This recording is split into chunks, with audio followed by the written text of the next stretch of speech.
Are you afraid? No, sir. In the verse of Gods and Monsters, we have already had the Man of Tomorrow. We have the Woman of Tomorrow. We have a very violent, cartoonish person with white skin and black marks. We have an assortment of different characters, but do we have a focal Green Lantern yet? Do we have Diana Prince? Do we have the Dark Knight of Gotham? Well, we at least are getting the start for one of those three things before we address all of the other people that are missing from the fray. This is why I am surprisingly doing this weekly series for DC's Lanterns, where I am not a DC fan. I barely have any attachment to comic books, but I love Justice League and Justice League Unlimited like many people of my age range. So I figured I'd give the show a shot because I loved what James Gunn did with the first film of Superman, and then when he let his cohorts do what they could with Supergirl, I saw the intent, but even I was like, it's a little bit clunky.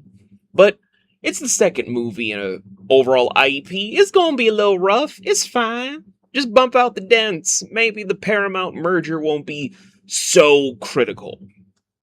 So when we got Lanterns after the kibosh that came from Paramount erasing and scrubbing out stuff that was integral to the overall feel of what they need to do, we got a very interesting pilot that kicks off right in 1996. John Stewart Jr., a son of a Marine, is looking into an interview from Hal Jordan, the first member of the Green Lantern Corps that was Green Lantern. While not the first ever Green Lantern period, he is the first intergalactic space cop Green Lantern that defended the Earth. And then we're showcased a little bit of John's childhood with his dad doing less than optimal things to raise his children. That then jumps from 1996, when John is a wee lad, to where it is 2016, 20 years later. He is a grown adult. He is physically fit. He was a Marine sniper. And for the past 2 months, after being chosen by the Guardians of the planet Oa, he is put as a trainee underneath Hal Jordan.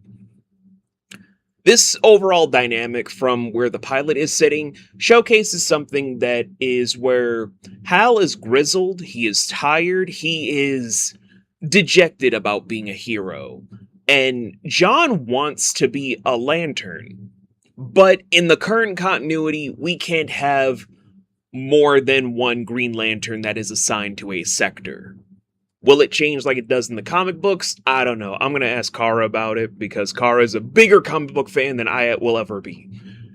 Mostly because I can't really hit up all of my childhood friends anymore, but that's for sadder purposes. So, what is the pilot setting up besides the whole grizzled, seasoned detective of the Green Lantern Corps training his up-and-coming replacement that will take the ring and become this glorious person?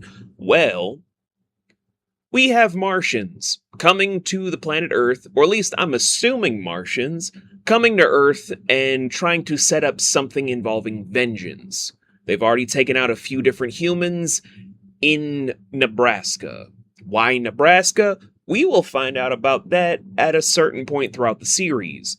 But we are showcased a cavalcade of characters like the Macon family, or the sheriff of, I believe her name is Kane. I don't remember the first name, but it is Sheriff Kane, who may or may not be a tie to Gotham. We have an assortment of characters that we will learn more about as the show goes on, but from a very strong opening about the more grounded approach that was instilled into the narrative about trying to be more of a gritty, more almost humane story, just with a little bit of supernatural elements, I think we had something brilliant here.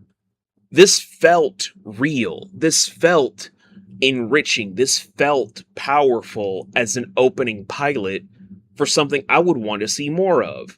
Will I have more in-depth thoughts in the future episodes? Of course. But the way I'm trying to record these things right now is almost like a first impression thing before we do a full-blown video after the initial vision is done. Because they want to do a 2-season story of Lanterns to just go over everything about Jon Stewart's journey to replace Hal as the new Green Lantern, even though we have Guy Dickhead Gardner. So look forward to more in-depth things in future episodes, but from a pilot standpoint, from what I can get really into because my brain's still processing, it's pretty solid. I enjoy what's coming up, and I hope that James Gunn and his people do more throughout what they're doing. I really do. Will it happen because of what Paramount is doing with Warner Bros? I don't know. We gotta wait till that shit settles so that we can get the stuff that we want. Like the Amazon TV show. Not on Amazon Prime, but about the Amazons from Themyscira. And about other projects that really need to be pushed forward. I don't know. I just want to see what happens.